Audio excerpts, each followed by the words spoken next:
अरे ये तो बिल्कुल सरल है। दो सैटेलाइट हैं, दोनों का मास सेम है, moving around a planet of altitude. Altitude मतलब ये हाइट दी है सरफेस से ऊपर। डिस्टेंस सेंटर से कितनी ऊंचाई हो जाएगी? पहले वाले की हो जाएगी 4r और दूसरे वाले की हो जाएगी 6r। ये आ गई 2:3 का रेशियो है। सिलेक्ट द करेक्ट स्ट्रीम है। Ratio of total energy. Total energy की क्या क्या फॉर्मूला देखते हो? मास सेम है दोनों का।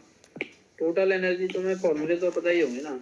टोटल एनर्जी बराबर आता है, नेगेटिव आती है माइनस ऑफ काइनेटिक एनर्जी का जस्ट नेगेटिव। हाँ सर। काइनेटिक एनर्जी लिखोगे अगर Gmm/2r। पोटेंशियल एनर्जी लिखोगे तो टोटल एनर्जी का डबल यानी कि -Gmm/r। अब देखो इसमें क्या है, r का ही तो रेशियो आ रहा है जब Gmm तो सब नहीं आ रहा, वो तो वैसे ही कट जाएगा। पहला वाला पार्ट तो बहुत सरल हो गया। तुम लिखोगे टोटल एनर्जी पहले वाले की और टोटल एनर्जी दूसरे वाले की, तो r1 नीचे आएगा, r2 ऊपर जाएगा, बस उल्टा हो जाएगा जस्ट। तो r1 की वैल्यू क्या है? 4 है। r2 की वैल्यू क्या है? 6 है। 3:2 आ रहा है, ये गलत। अच्छा ये हो गया 3:2। बस ऐसे तो करना है, और क्या है।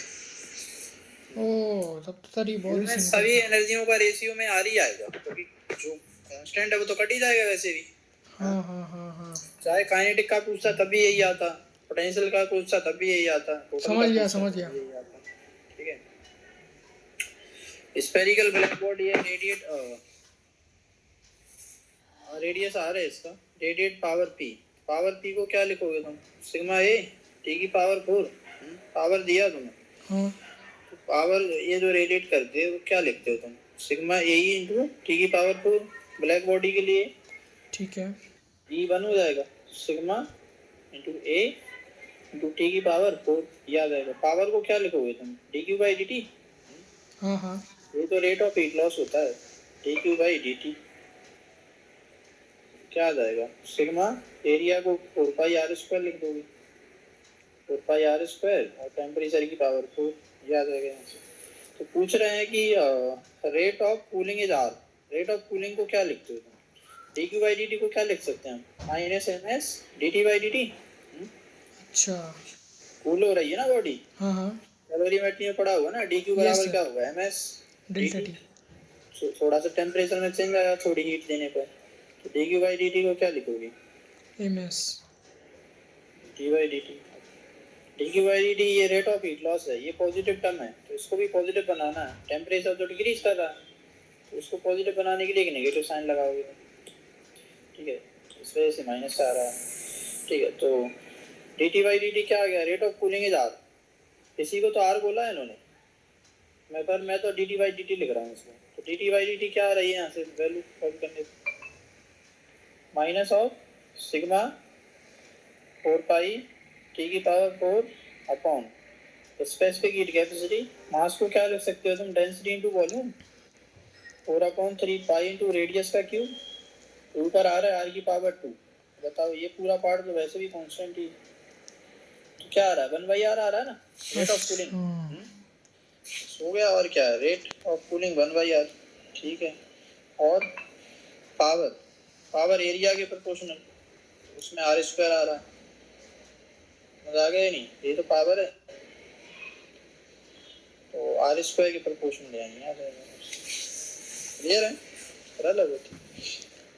हाँ सर, ये तो मतलब सर पावर जो आपका था ऊपर में, सर पावर ऊपर में था उसीलिए आपने उसको मतलब एरिया का प्रोपोर्शनल था तो r² कर दिया आपने।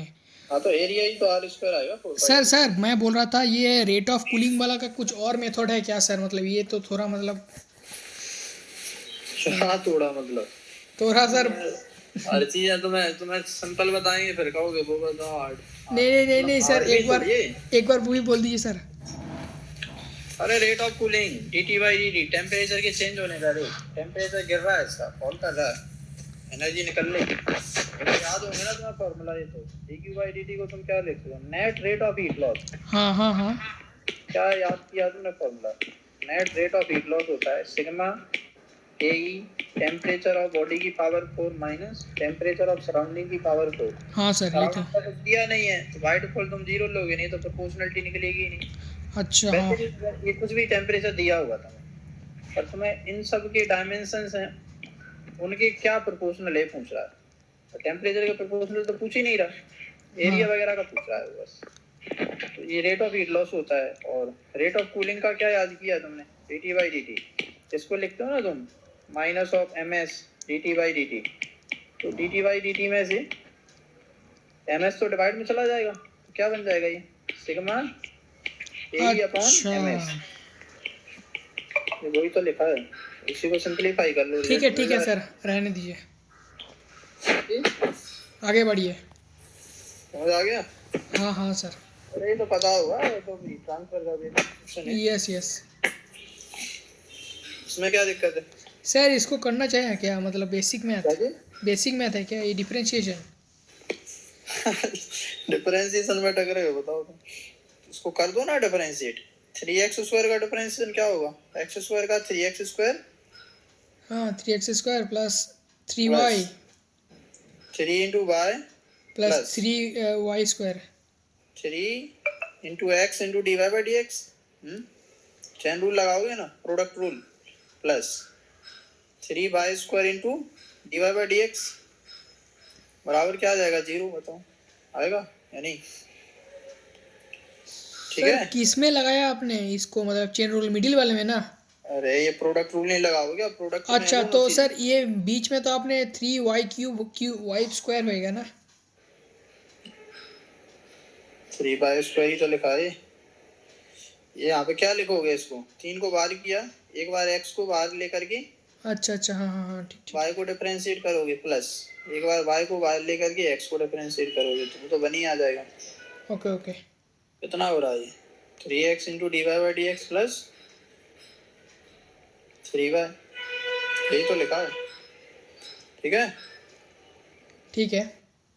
हाँ तो बस हो गया, और क्या है, 1,1 पे पूछ रहे हैं ये, 1,0 भी दिया है, तुम x की जगह 1 रखो, y की जगह क्या रखो, 0, d y by d x अपने आप आ जाएगा। तुम्हें चेक करना है ऑप्शंस, जैसे इसमें ऑप्शन दिया है a और b।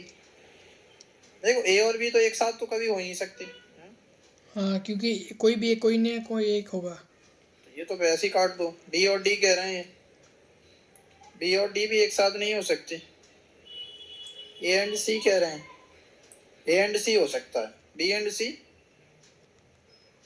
c के भी चांस हैं। तो a एंड c को चेक कर लो पहले। a के लिए तुम क्या करोगे, इसमें वैल्यू पुट कर x देंगे ना अब। 0 वाला चेक कर लो पहले, c वाला सही रहेगा। अच्छा c तो दोनों में ही आ रहा है, हाँ सी दोनों में से क्या है। मतलब तुम्हें c तो चेक करनी ही नहीं है। ठीक है, c नहीं चेक करना। अब a और b में से कोई एक चेक कर लो, a वाला सही हो गया तो b अपने आप गलत। ऐसे भी थोड़ा दिमाग तुम लगा सकते हो जल्दी से, अगर पढ़ना है तुम्हें। ठीक है, तो रख दो इसमें, a वाला चेक कर रहा हूँ ना। तो x की जगह क्या रखोगे, 1 प्लस 3 इंटू वाई की जगह 1 प्लस 3 इंटू एक्स की जगह 1, d y by d x हमें पता करना है, प्लस 3 इंटू वाई की जगह रखोगे 1, d y by d x बराबर क्या है, 0 आ रहा है। ठीक है, अब इसको सिंप्लीफाई करो, 3 और 3 6, 3 को काट दो सब जगह से, 3 3 3 3, यहीं पे काट सकते थे हम स्टार्टिंग में, इतना कुछ मेहनत ही नहीं करना था, कट जाएगा ना सब जगह से। हाँ हाँ एकदम सर। ठीक है, ये आ जाएगा। तो बचेगा क्या, 1 और 1 2, 2 प्लस ये भी तो 2 बन जाएगा, d y by d x को 2 बार जोड़ोगे तो हाँ हाँ हाँ 2 d y by d x बराबर आ रहा है 0, तो d y by d x minus बना रहा है, यानी ए सही है। ए सही है तो फिर कट हो जाएगा बस। मजा आ गया? Okay okay. ठीक है, बाकी 1 और 0 वाला चेक करना हो तो कर सकते हो। 1 और 0 वाले के लिए क्या करोगे, एक्स की जगह 1 रखो, वाई की जगह 0, 0 बन जाएगा ये, प्लस एक्स की जगह सर 1 आया, बाकी हो जाएगा सर, क्या जी, बाकी हो जाएगा। वाई की जगह 0 रखोगे तो ये 0 हो जाएगा, बराबर 0 आया, माइनस 1 आ रहा है। सही तो ऐसे क्वेश्चन आए, तुमने ऐसे क्यों कर दिया उसको गड़बड़? सर वो बेसिक मैथ का था ना, तो ये भी सर वेक्टर का है सर, ये सब अभी नीट में कहाँ पूछते हैं। अरे पूछते नहीं तो क्या, ये तो बेसिक चीज है, ये तो आना चाहिए तुम्हें। बेसिक करोगे तभी तो आगे अच्छे से कर पाओगे। ठीक है, बेसिक मैथ तो अच्छे करना चाहिए तुम्हें। इसमें क्या है, दो वेक्टर को जोड़ने का मैग्नीट्यूड 10 आ रहा है, ए का मॉड है 4 और ये दिया है 20, बी की वैल्यू पूछ रहे हैं, क्वेश्चन बनाना पड़ेगी। इसको सॉल्व करोगे तो क्या आएगा, ए डॉट ए को क्या लिखोगे, मॉड ऑफ ए स्क्वायर हाँ प्लस ए डॉट बी बराबर 20 दिया तुमने, तो मॉड ऑफ ए स्क्वायर क्या बनेगा, 16 लिख देंगे इसको, हाँ हाँ 16 प्लस ए डॉट बी बराबर क्या आ रहा है, 20 आ रहा है, यानी ए डॉट बी की वैल्यू 4 आ रही है तुम्हारे पास। ए डॉट बी का मतलब क्या है, ए बी cos थीटा ठीक है। बराबर 4 आ गया। और तुम इस रिलेशन का यूज करोगे ना जो तुम्हें यहाँ पे दी है, दोनों वेक्टर को जोड़ने पे 10 आ रहा है, तुम क्या लिखोगे, ए स्क्वायर, हाँ 4 का स्क्वायर डायरेक्ट लिख रहा हूँ मैं, 16 प्लस बी स्क्वायर तुम्हें पता नहीं है plus 2 times of a b cos theta, a b cos theta तुम्हें पहले से पता है 4 4 है। बराबर क्या आ जाएगा तुम्हारा 100, ठीक है, ठीक है, 100 का स्क्वायर ही तो आएगा, दोनों टाइप ठीक दोनों है। साइड स्क्वायर किया, ठीक है। बी स्क्वायर की वैल्यू क्या आ रही है यहाँ से, 100 माइनस 16 और 8 कितने हो गए, 24 24 क्या जी, 24 ना सर, हाँ तो 24 घटा दो ना इसमें 76 से, आ रहा, क्या जी 76 आ रहा सर। 76 कैसे हो जाएगा, नो हाँ ठीक है, तो फिर 76 का रूट हो जाएगा ये बस। हाँ अरे ये क्वेश्चन पूछा गया तुमसे, बताओ ओके ओके। समझ आ गया, ये तो सरल ही था, दो इक्वेशन बनाना हाँ, आपसे, तुम्हें पता चलेगा ना यहाँ पे 2ab cos थीटा आएगा तो वो निकाल सकते हो तुम यहाँ से, उसके ठीक लिए है। डाटा तुम्हें दिया है, ये तो क्वेश्चन पढ़ के समझ आना चाहिए, ठीक है। ठीक है सर, और कौन सा है, ये दोनों ही है सर, ये दोनों नहीं हुआ। इसमें तो ग्राफ से करो ना इसको, आइडल गैस एक्सपांड कर रही है isothermally from volume v1 to v2, slope किसका जानना होता है, एडियाबैटिक का या आइसोथर्मल का, एडियाबैटिक का सर। हाँ तो भाई उसी का ही तो क्वेश्चन है ये करोगे तुम, तो यहाँ से शुरू करते हो अगर, तो मान के चलो आइसोथर्मल से यहाँ पहुँच गए तुम, ठीक है, इस तरीके से, तो ये था वॉल्यूम तुम्हारा कितना v1, ये वॉल्यूम क्या था v2, ये आगे एक्सपांड कर रही है ना, ये एक्सपांशन में ये हो गया, ठीक है, and compress to original volume v1 adiabatically, अब v1 आ रहा है एडियाबैटिकली, अब देखो v1 पर अगर पहुंचना है तो कहीं और से चलना पड़ेगा तब यहाँ पाओगे, ठीक है, यहाँ से एंड कंप्रेस किया adiabatically, initial pressure is p1, ये प्रेशर जो है p1 दिया है तुम्हें, ठीक है, and final pressure is p3, final pressure हो गया p3, तो वर्क डन तुम्हें बताना है, तो एडियाबैटिकली अगर कंप्रेस करोगे v1 वॉल्यूम पे आना ना तुम्हें, तो जल्दी पहुंच जाओगे ना, पाएगा वो जाना आएगा ना, तो वो कहीं यहाँ पे ही मिलेगा तुम्हें, बताऊँ मिलेगी, स्लोप इसका जाना है ना, हाँ स्लोप ज़्यादा है।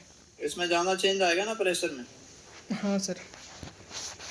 कुछ इस तरीके का ग्राफ मिलेगा क्या तुम्हें, ये मिलेगा बताओ, अरे ये जल्दी घट रहा है तो जल्दी बढ़ेगा भी तो उल्टा आने में, हाँ हाँ हाँ तो ये चीज़ है बस, समझ आ गया, ठीक है। हाँ तो वर्क डन जिसका एरिया जाना उसका वर्क डन जाना, हाँ तो ऊपर वाला का सर ज़्यादा मतलब एडियाबैटिक का।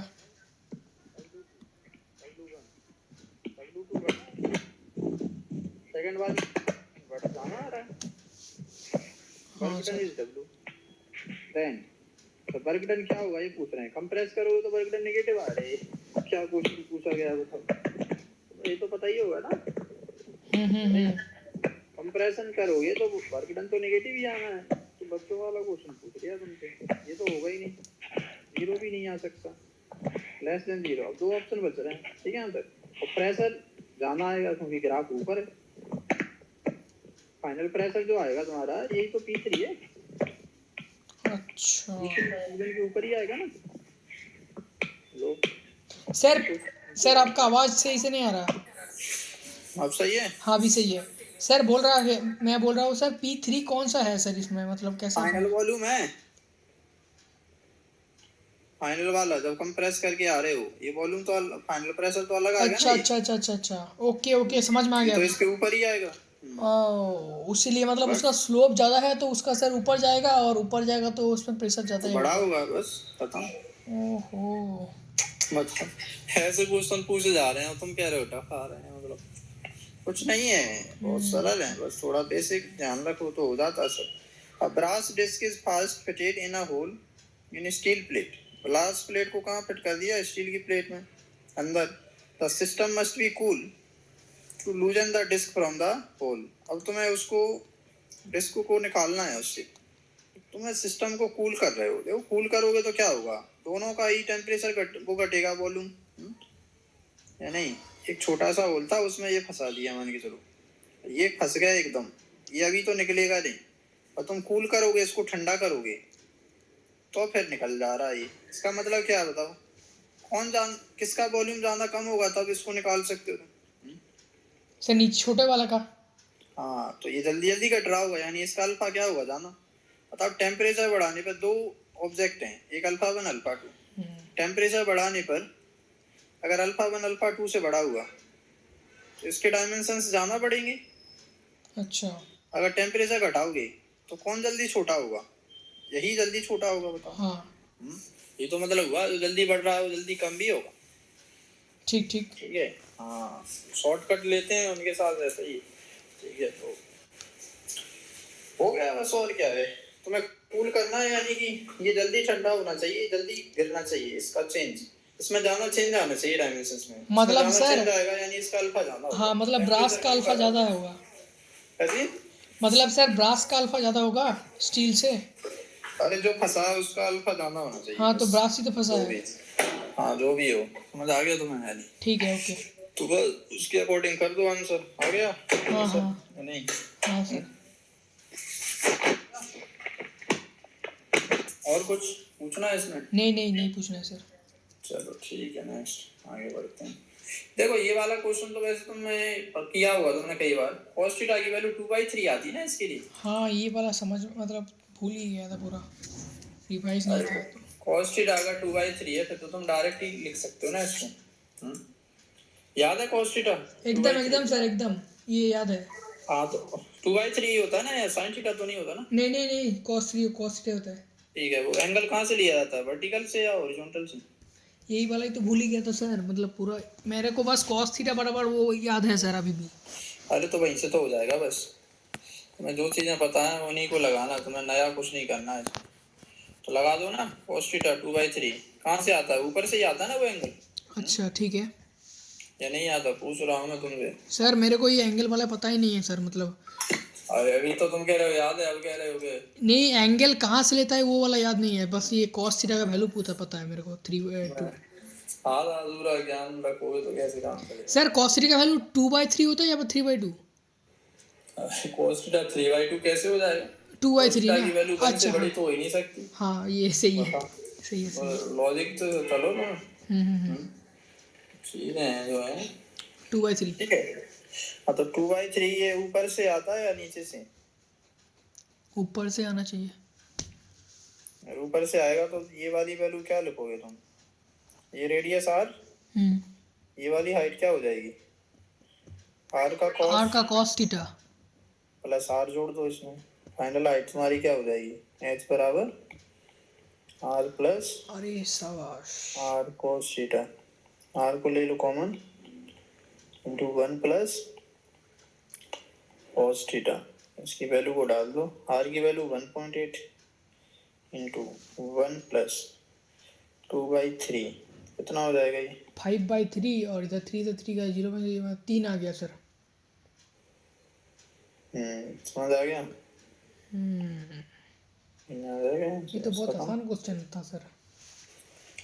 चीजें आसानी है, ये तो बता रहा हूँ मैं तुम्हें। ठीक है, चीजें बहुत सरल हैं, बस तुम कठिन बना रहे हो उनको। अब इसमें एनर्जी कंजर्वेशन को तो सब कर लोगे ना, बताना तो नहीं है वो। नहीं नहीं, एनर्जी कंजर्वेशन नहीं चाहिए सर। अरे एनर्जी कंजर्वेशन नहीं, वो सब फोर्स वगैरह बैलेंस करके तुम लाते हो ना एंगल, नहीं ना, बताना तो नहीं है ना वो। नहीं नहीं सर, हर बार बस हमको ऊपर से एंगल ही लेना पड़ेगा ना। अरे ऊपर से ही होता है, ऊपर से ही तो बस लोगे। ठीक है ठीक ही बस। दिया ना वैसे इसका आंसर। हाँ हाँ यस। हाँ तो ऊपर से ही है फिर मतलब। ठीक है, चलो इस पर आते हैं, इसको डिस्कस करेंगे। इसमें क्या दिक्कत है तुम्हें? ये वाला सर मतलब ये मेरा पल्ले ही नहीं पड़ रहा सर। अब मैंने running on a level road with a speed, इतनी स्पीड से दौड़ रहा 10 मीटर पर second, rain is falling vertically, उसको ऐसा लग रहा है कि रेन सीधा गिर रही है उसके ऊपर। इसका मतलब क्या, दोनों का हॉरिजॉन्टल कंपोनेंट क्या होगा, सेम। अरे तभी तो ऐसा हो सकता है। हाँ बरसात कुछ ऐसे गिर रहेगी, तो बरसात के दो कंपोनेंट, एक ये और एक ये। अब इसको केवल यही दिख रहा है, इसका मतलब क्या, दोनों का ये वाला कंपोनेंट क्या हुआ, सेम। तभी तो रिलेटिव लोगे तो ये वाला कट जाएगा। ठीक है।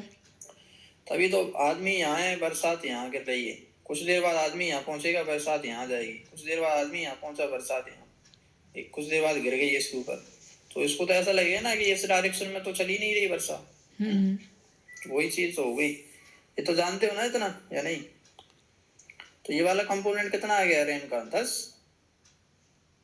ये आ गया, ठीक है। और ये वाला कंपोनेंट तो मैं दिया ही है, कितनी स्पीड से नजर आ रही है उसको, ये तो दे ही दिया ना, तो फिर तो कुछ बचा ही नहीं। तो वेलोसिटी ऑफ रेन कितनी हो गई?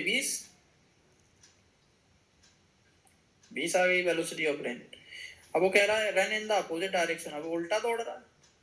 उल्टा दौड़ेगा तो उसको, ये बरसात की स्पीड है, इसमें उल्टा दौड़ रहा है। अब उल्टा दौड़ेगा तो रिलेटिव वेलोसिटी क्या होगी? ऐड हो जाएंगी ना। आदमी इधर आ रहा है, बरसात इधर जा रही है, दोनों एक दूसरे की तरफ आ रहे हैं ना, क्या हुआ? रिलेटिव स्पीड जो आएगी एक्स कंपोनेंट वो जुड़ जाएगा ना।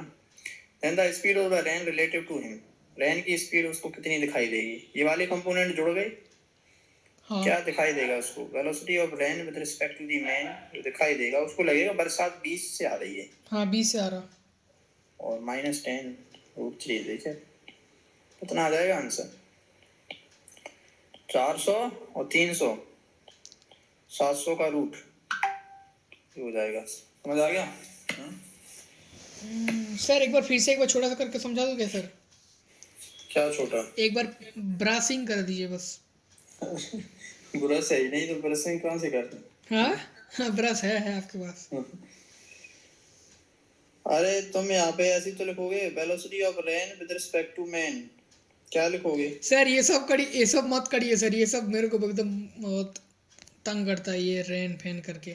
आप जैसे डायग्राम बना रहे हो ना सर वैसे बताइए, वो अच्छा लग रहा है। अरे तो वही तो बता दो दिया तुम्हें, ये 10 और 10 थे, इस वजह से कट गए दोनों। अच्छा, ये वर्टिकल दिखाई दे रहा है, वर्टिकल दिखाई देगा, वही तो रेन का वर्टिकल कंपोनेंट होगा। Okay okay. तो क्योंकि मैन की स्पीड तो है नहीं वर्टिकल में कुछ, जो उसको रेन की दिखाई दे रही है वही ग्राउंड के रिस्पेक्ट में होगी same.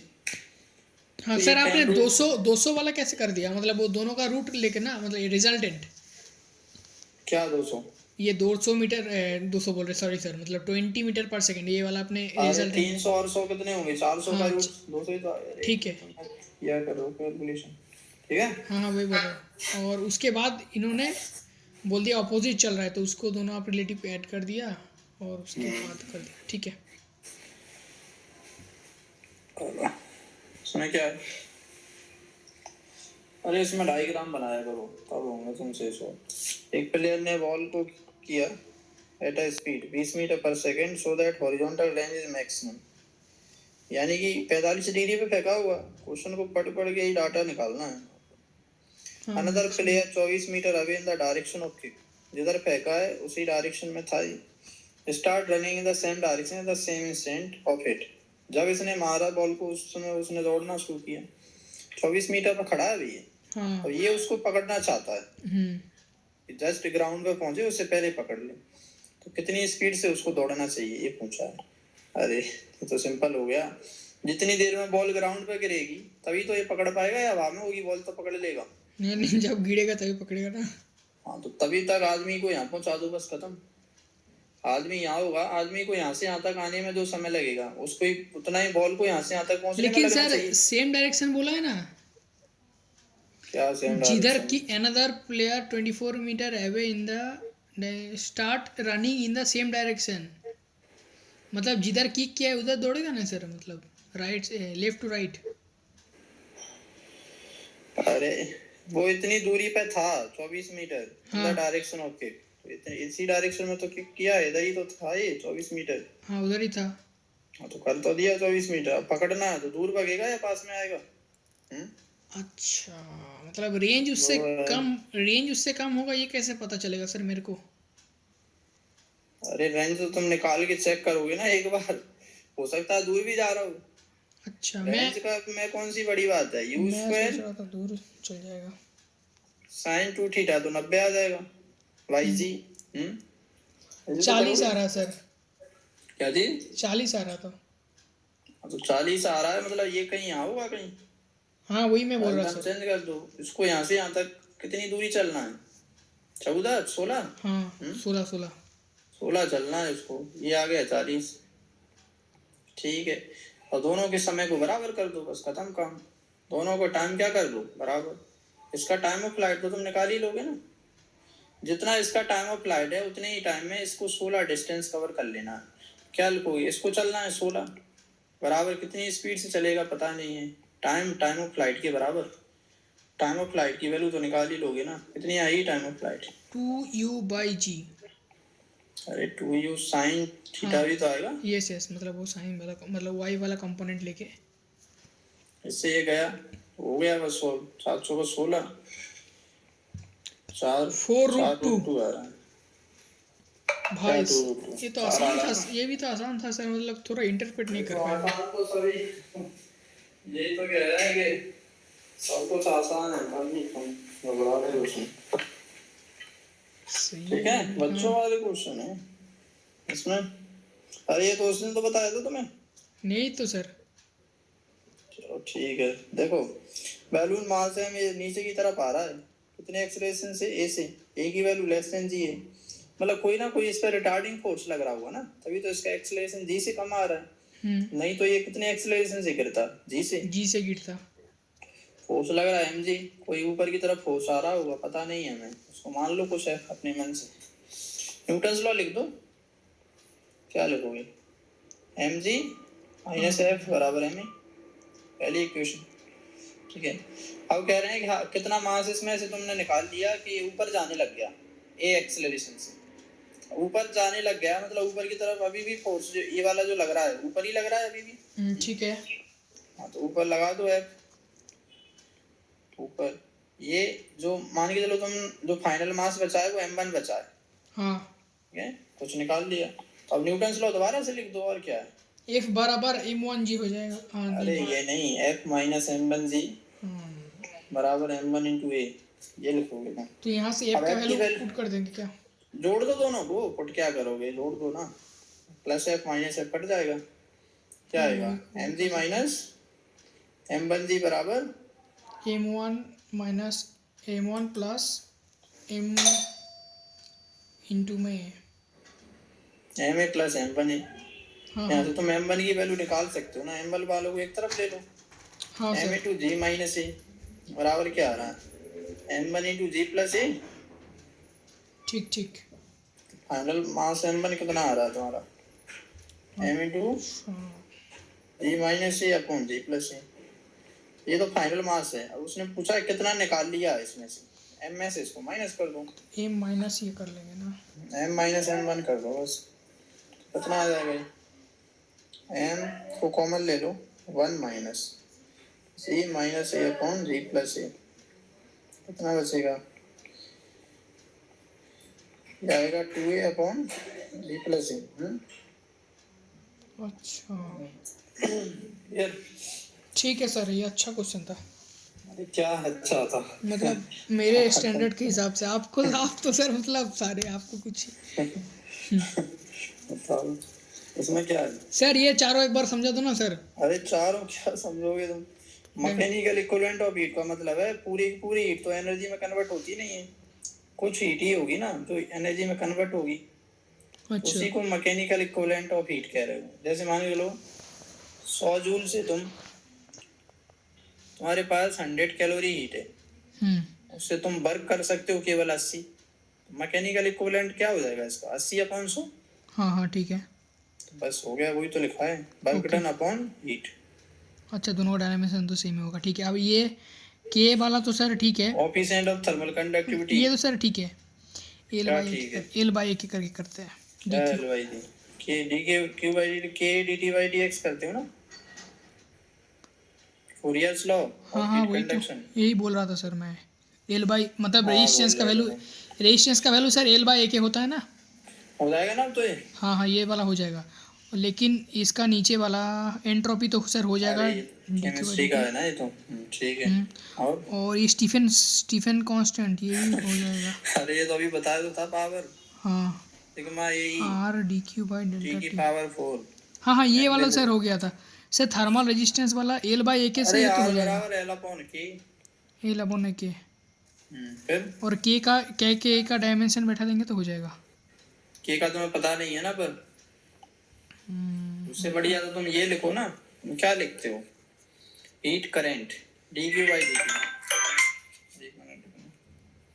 Hello, D Q by D T कर दे आप तो वो बोल रहे थे। अरे करंट बराबर क्या लिखते हो? हाँ यार।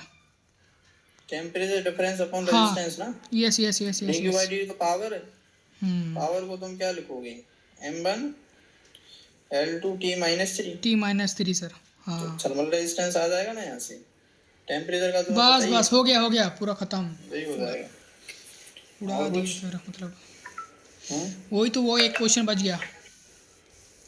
क्या थी? एक क्वेश्चन बच गया ना सर, कौन सा बच गया? जो आपने बताया कि बाद में बता रहे। अरे पहले और वाले करते हैं, उस पर आएंगे। अच्छा इसमें और क्या भी है दिक्कत है क्या? तुम्हें?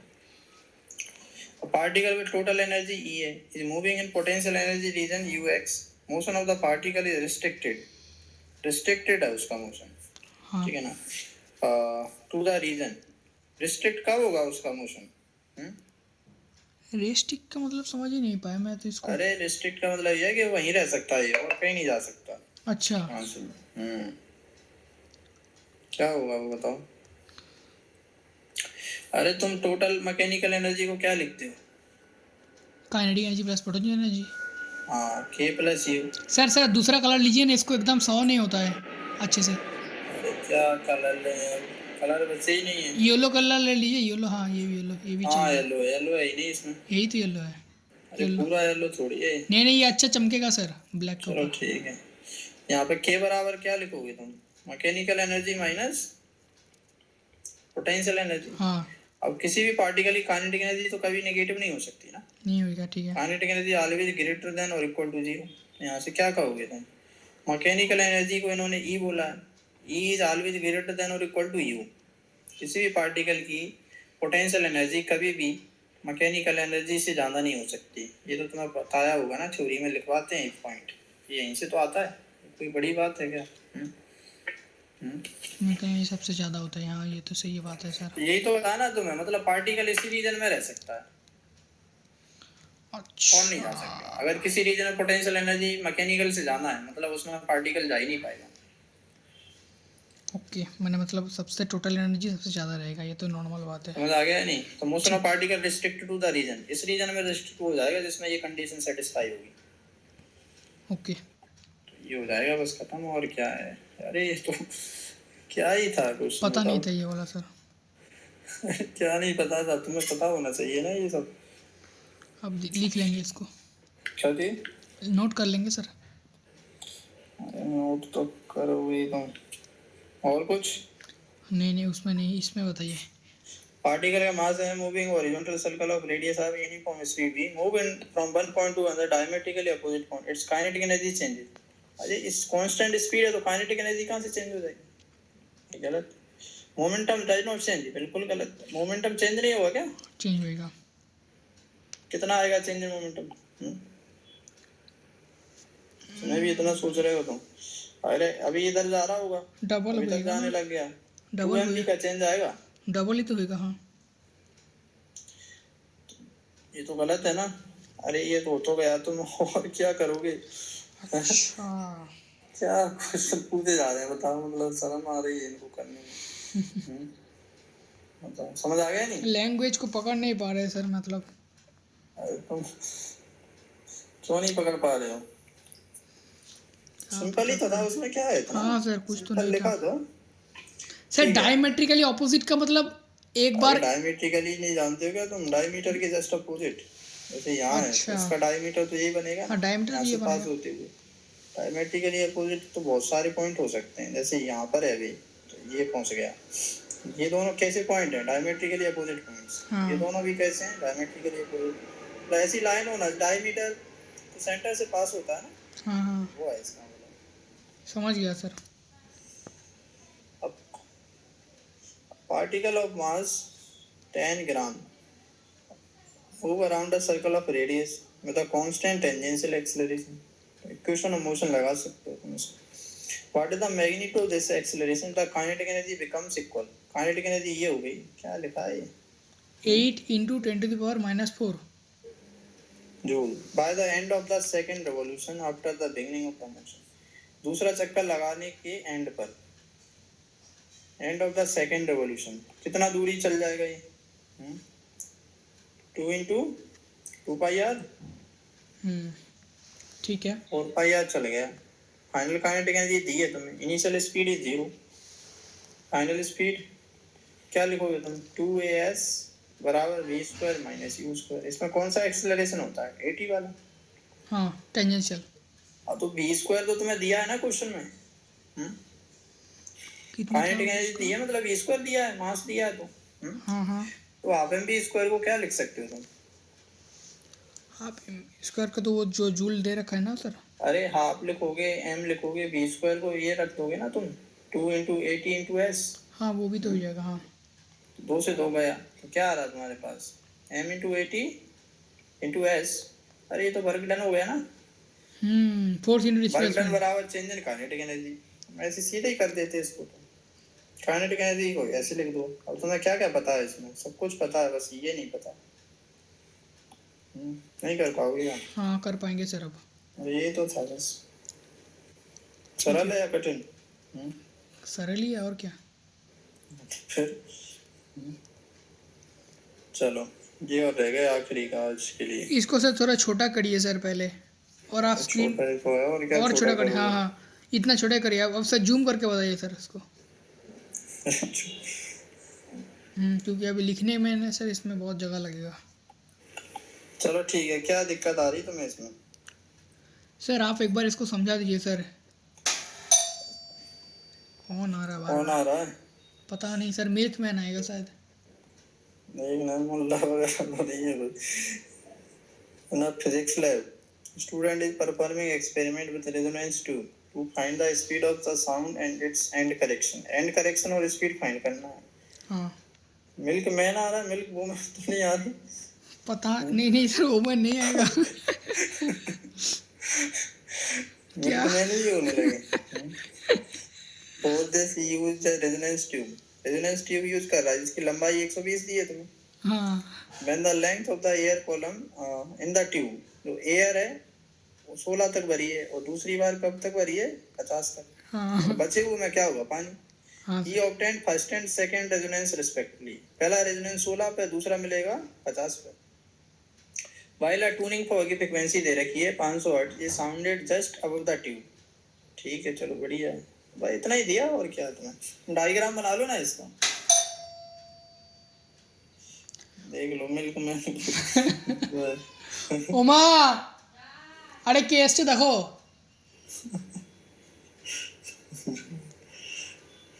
दिमाग खराब सर। पहले वाले केस में क्या लिखोगे तुम इसको? 16। दूसरे वाले केस में क्या लिखोगे तुम इसी चीज में? 50 लिखोगे या नहीं? 50 लिखोगे या? तुम ऐसे ही तो बनाओ, यहाँ तक तो पानी भरा है, यहाँ पे क्या बनेगा? नोट। ये थोड़े से बाहर निकले रहते हैं ना ये, अभी तो एंड करेक्शन बोला। क्या पढ़ दो? ये एंड करेक्शन ई। यहाँ पे क्या बनाओगे तुम? पानी है इधर पूरा। सर चंदा लेने आया है सर, सरस्वती पूजा का। अरे बढ़िया, अच्छी बात है। तुम कह रहे हो मिल्क मैन है। हाँ वही तो। देखो यहाँ पे क्या बनेगा? ये ऐसे ये आएगा, ठीक है, जैसे तो बनेगा ये। यहाँ पे बन जाएगा इस तरीके से, ठीक है। तो क्या लिखोगे? अब लिख दो, और क्या है इसमें बनेगा? मुझे लगता है λ/4 16 प्लस ई बराबर λ/4। ये क्वेश्चन याद करवाई होगी तुम्हें। हाँ सर। मतलब क्या बनेगा? 50 प्लस ई बराबर 3 λ/4। ठीक है। अरे हो गया, ठीक। क्या दोनों को माइनस कर दूं? क्या मिलेगा? 50 में 16 गया तो कितना बचेगा? 4 और इधर आपका होगा 34। बराबर कितना आएगा? λ/2। हाँ, λ/2। लैम्डा की वैल्यू 68 आ रही है यहाँ से। ये तो तुम्हारा वेवलेंथ आ गया। वेवलेंथ पता चल गया तो अब तो तुम सब निकाल सकते हो। फ्रीक्वेंसी दे रखी है तुम्हें, स्पीड निकाल सकते हो तुम। सर आप इसमें बस वो एन करेक्शन वाला थोड़ा बता दीजिए सर। क्या एंड करेक्शन?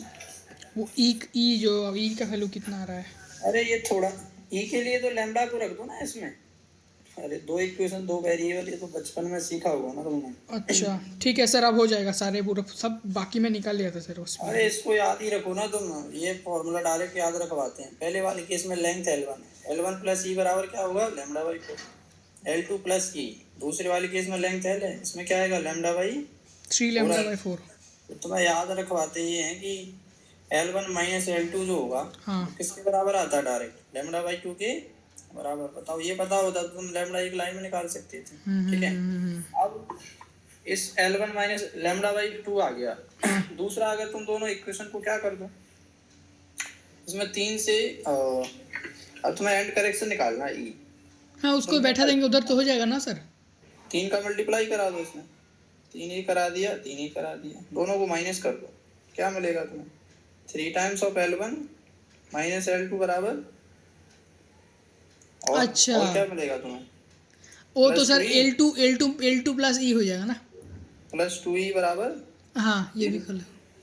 तो तुम्हारे सामने एंड करेक्शन की जो वैल्यू आ गई, ई बराबर क्या आ जाएगा, L2 minus 3 times of L1 by 2, हाँ या फिर ऐसे रख लो यार, L2 minus 3 times of L1 बराबर 2e, हाँ हाँ रख दो, सीधा आ जाएगा यहाँ से। ठीक है, अब हो जाएगा। ये दो इक्वेशन याद रखो बस, ये वाली, इनसे सारा हो जाएगा।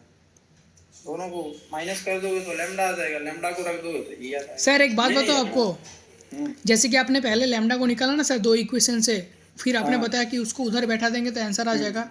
सर वैसे करने से भी तो ये का वैल्यू आ जाएगा ना सर। अरे क्यों नहीं आएगा, बस बस अब तो हो जाएगा सर, फिर इसका घुमाने का कोई ज़रूरत नहीं है फिर। घुमा नहीं रहे हैं, ये दो इक्वेशन याद रखो, L1 हाँ प्लस ई बराबर हाँ, इसको तो लैम्डा याद बाई रखना ही 4, पड़ेगा। L2 प्लस ई बराबर 3 लैम्डा बाई 4, दोनों को माइनस कर दोगे तो लैम्डा बाई 2 आता है, ये ठीक याद है। रख सकते हो। तो L1 माइनस L2 बराबर लैम्डा बाई 2। ठीक ठीक ओके।